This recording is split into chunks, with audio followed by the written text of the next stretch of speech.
I personally requested this story because it's so damn good and you guys are going to love it. Please welcome Adam Linn.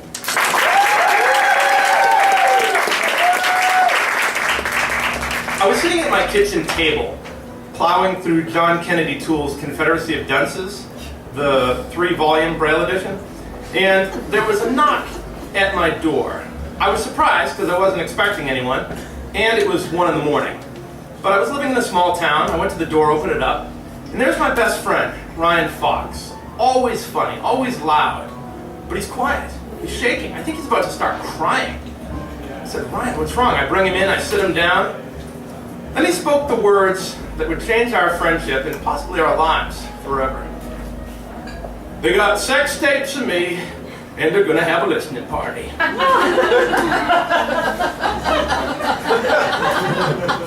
It was the summer of 1995, and I was a student at the Louisiana Center for the Blind. And I graduated from college that spring, and I had ideas that I'd come to New York, maybe work on Wall Street, but life has a way of changing things, and I ended up in a small town in northern Louisiana where I was going to learn how to use a white cane better, how to read Braille, and what I really hoped, secretly, was that I'd be able to make some friends, and maybe even a girlfriend, because college had been kind of lean, let's say. And so I thought, well, maybe Louisiana will be slightly friendlier. So I got to the center. First thing I find out, in our class, there are 2 women and 20 guys. So while I wasn't having any luck on the girlfriend front yet, I had managed to make my first best blind friend, and that was Ryan. This meant a lot to me. I mean, we were having a great time at the center. We were cooking, giant pieces of meat on barbecues. We were cutting wood with saws. We were going fishing for catfish. 4 years of college were far in the past. He was making this experience work for me. So to have him there on my couch, almost crying, I was in shock. I didn't know what to do. I said, Brian, sex tapes, listening party. I don't even understand what you're talking about. He says, well, William and Max, these are our 2 biggest rivals for the girls on campus.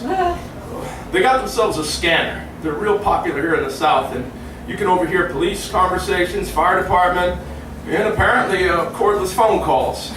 So the other night I was on one of my sex chat lines, and these fellas intercepted my call, they recorded it, and they're going to play it for everyone at a listening party. So I was in shock. I said, Ryan, I'm over here plowing through 3 volumes of Braille, and you're in your place spending $5.99 a minute on a sex chat line? He said, no. $1.99. It was out of Dallas. It was a cheap one. But that doesn't matter. I got to go back to Amarillo. I'm going to quit. I'm going to go into the center tomorrow morning and just tell them I'm done. This is too embarrassing. And my shock turned to empathy. I couldn't lose Ryan. This was a life-altering experience, the center. It meant so much to me. But if I lost my best friend, it would be totally different for me. And I knew it meant a lot to him as well. So it wasn't me on this tape. Let me just reassure you. Okay, this was a friend who was on this tape. But it could have been me, a young guy, alone, a few drinks, a telephone. You don't know what's going to happen. So although it was Ryan on this tape, it suddenly became us. I said, we got to do something, Ryan. Let me think. Call the cops? They're not really going to do anything. We'll tell the administration of the center. They're really conservative. I don't see them supporting the sex chatter. And then, it's one of the few times in my life that genius has just fallen from the sky and was born from the center of my head fully formed. I said, okay, Ryan, we're in this together. And I know what we're going to do. And it's actually pretty easy and pretty obvious. All we have to do is break into these guys' apartment, go through all of their stuff, find the sex tape, destroy it, and escape into the night. And then we can both continue at the center. It'll be perfect. So the silence from the couch, I interpreted as an appreciative silence. Luck was on our side, in that Ryan had come to me on a Tuesday night with his story of sex tapes and listening parties, and the listening party was scheduled for Thursday night. And that's because Wednesday night at the Louisiana Center are dedicated to country line dancing in Monroe, about 20 miles down the road. And I knew that William and Max would be shaking it to achy breaky heart because the girls always went. So we had a window of opportunity to pull off our caper. One thing that we needed was a co-conspirator. And I knew who that was going to be. Tony, a 55-year-old former auto mechanic out of Hot Springs, Arkansas, who had recently lost his sight to macular degeneration. He disliked these guys almost as much as we did. So I went to him and I told him my plan, and he loved it. And the plan was this. On Wednesday night, he would pretend that he locked himself out of his apartment. And he would go to the apartment manager and get the skeleton key. And so just as the bus left for Monroe, he would walk by and kind of casually unlock their door. And he was much older than us, lived on the other side of campus. So when the inevitable investigation occurred, we would not be connected to him at all. So Wednesday comes, bus leaves, Tony comes by, thumbs up. But we just can't run over and start ransacking the apartment, unfortunately. There's an obstacle, the night watchman. Now, all of the roles at the Louisiana Center for the Blind are fulfilled by blind people, including that of night watchman. But those of you who know will understand that there were the blind who can't see at all, even no light perception, and that included me and Ryan. And then there were the sighted blind, who can see a little bit, but when you don't want them to. They have the precision and accuracy of vision of, say, a hunting falcon. And that was very much Roland. And he was crouched in the activity center, peeping out the window every couple of minutes to make sure that nothing ever happened like this at the Louisiana Center for the Blind. They did not want people breaking into each other's apartments. So, luckily for us, Roland had retinitis pigmentosa, which means you cannot see in total darkness.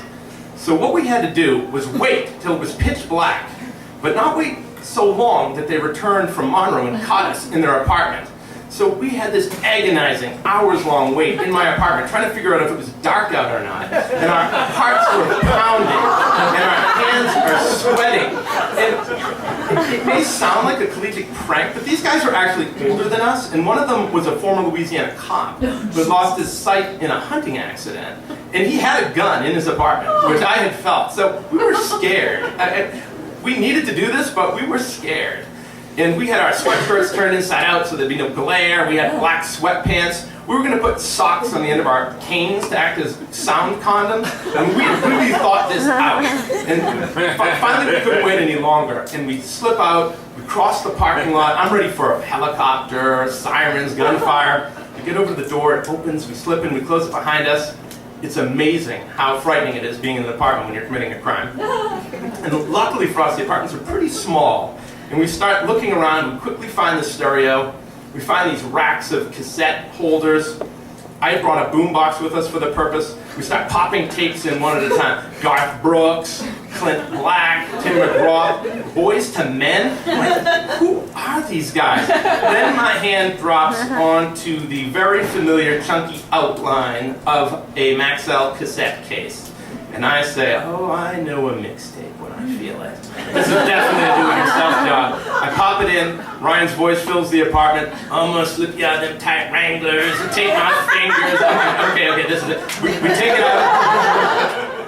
Ryan runs over, we've choreographed this. We smash the tape right there. We're not gonna get caught with the thing in our hands. We break it, we smash it, we have sunk the listening party. So, even if the cops come in guns blazing, we'll get thrown out of the center, but at least there'll be no listening party.